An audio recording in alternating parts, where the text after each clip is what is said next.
Andy, 2.7%. Eso es un número interesante de analizar, el de crecimiento económico del segundo trimestre del año. Mira, yo recuerdo cuando comienza el gobierno del presidente Danilo Medina, donde en su programa de gobierno su target de crecimiento era 4.5%, era el target de crecimiento del plan de gobierno. El año 2013, luego de la reforma fiscal, fue un año muy duro. Y comenzamos ese año del año 2013, luego de la reforma, con un crecimiento prácticamente nulo en el primer semestre del año. Y ese crecimiento obviamente se recuperó y de allá para acá las tasas de crecimiento que hemos tenido son tasas alrededor del 7%. Una tasa de crecimiento muy por encima de lo que regularmente nosotros conocemos como la tasa de crecimiento, digamos, potencial de la economía dominicana. Con lo cual, cuando tú tienes 8, 10 trimestres, 12 trimestres, creciendo a tasas muy por encima de lo que sería tu tasa de crecimiento económica de potencial, ciertamente se comienzan a generar presiones dentro de la economía. Y esas presiones regularmente se tiende a ver en los precios y finalmente lo que pasa es que viene claramente un proceso de ajuste donde el crecimiento viene a ajustarse. Tenemos que ver que veníamos de tasas de crecimiento muy bajas, ¿okay? O sea, veníamos de tasas de crecimiento en los años 2008, 2009, 2000, en el 10 subimos un poquito, pero luego 2011 con una tasa de crecimiento alrededor del 3.2%, o sea que no es tampoco que ese incremento en esa tasa de crecimiento como tal, es simplemente el reflejo, si tú lo ves en un periodo más largo, de volver a acercarnos a ese crecimiento potencial o promedio que tiene la República Dominicana, que viene determinado por varios factores. El crecimiento a largo plazo regularmente viene determinado obviamente por el crecimiento de la demanda de trabajo, el crecimiento de las personas que están trabajando, las mejoras en términos tecnológicos, viene también explicado por la inversión. Y de hecho en los últimos años, cuando uno ve las cifras del Banco Central, lo que vemos es que gran parte de ese crecimiento ha venido explicado por la tasa de inversión. Y hemos visto tasa de inversión significativa desde el año 2013 a la fecha, en diferentes sectores de la economía. La recuperación del turismo explicó esa tasa de inversión. El fuerte incremento en el sector construcción también explicó esa tasa de inversión.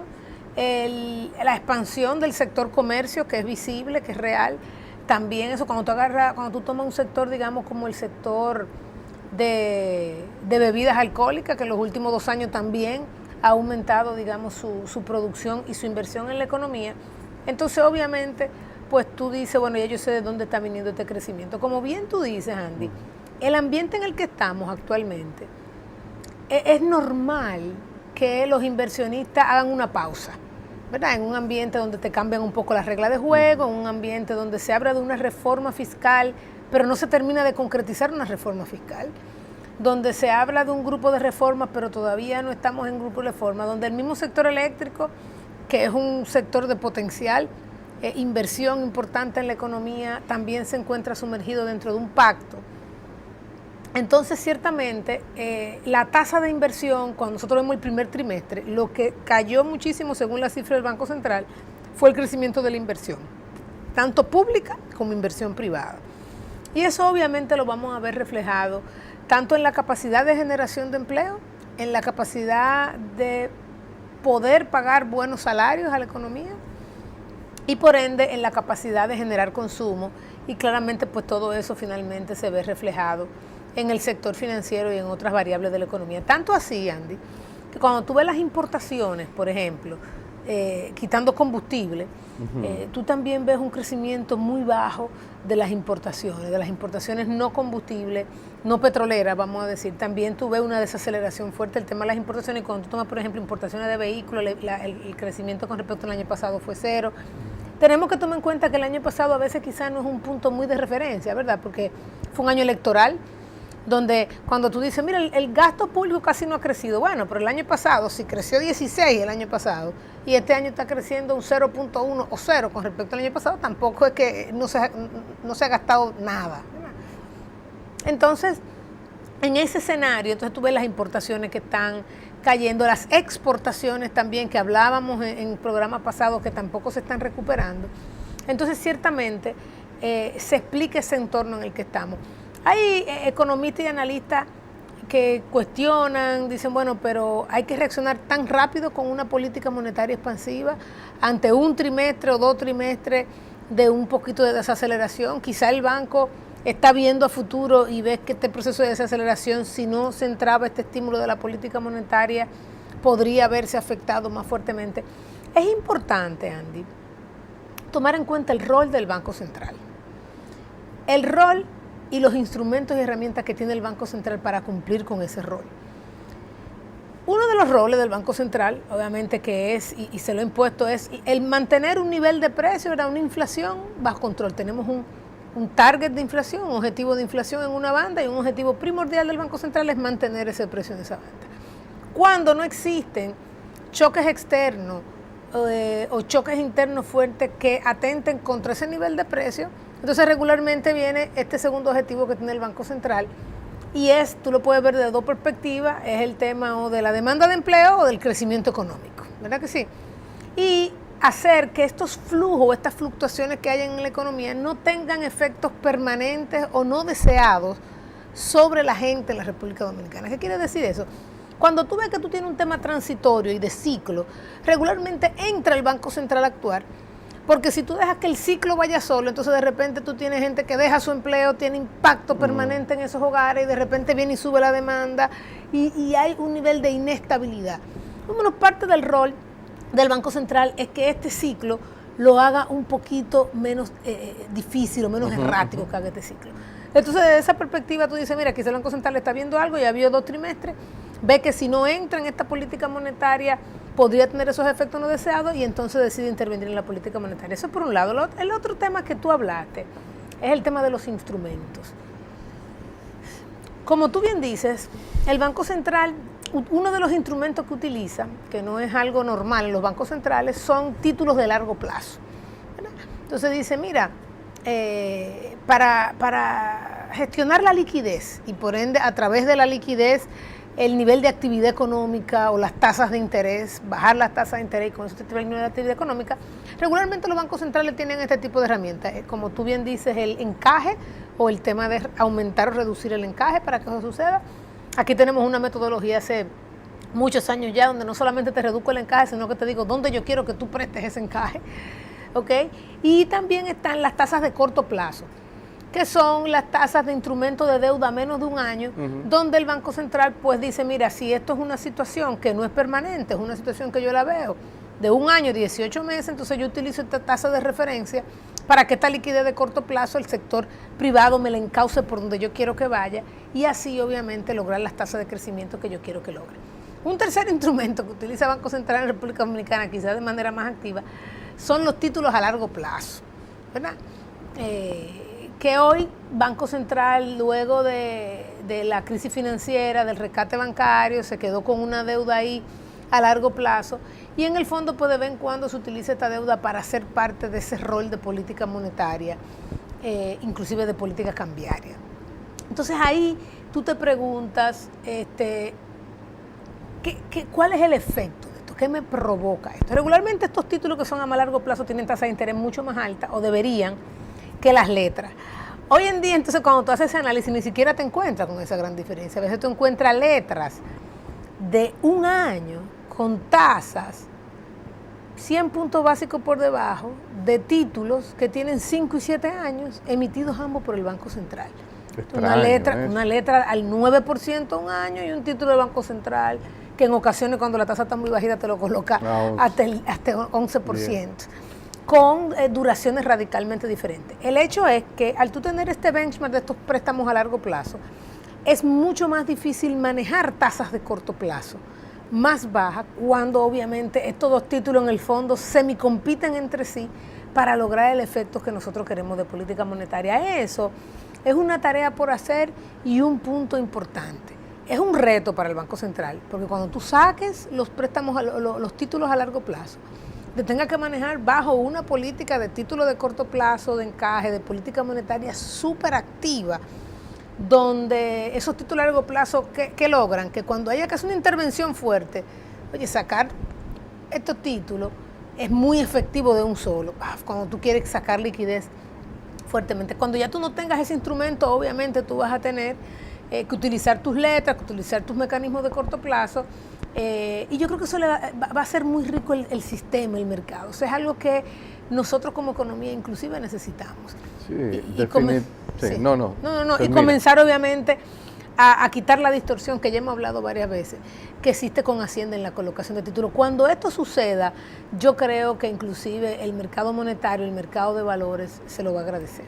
Sí, que quede claro que lo que estamos planteando es que nosotros tenemos en República Dominicana, a diferencia de muchos países, dos entidades haciendo emisiones de títulos de deuda pública. Uno, Ministerio de Hacienda, que es el emisor tradicional en todos los países de la región, y aquí por una coyuntura de una crisis bancaria que se le dio un manejo concentrado desde el Banco Central, como sucedió en algunos países que también tuvieron crisis bancaria, pero que se dieron cuenta de la importancia de sacar rápidamente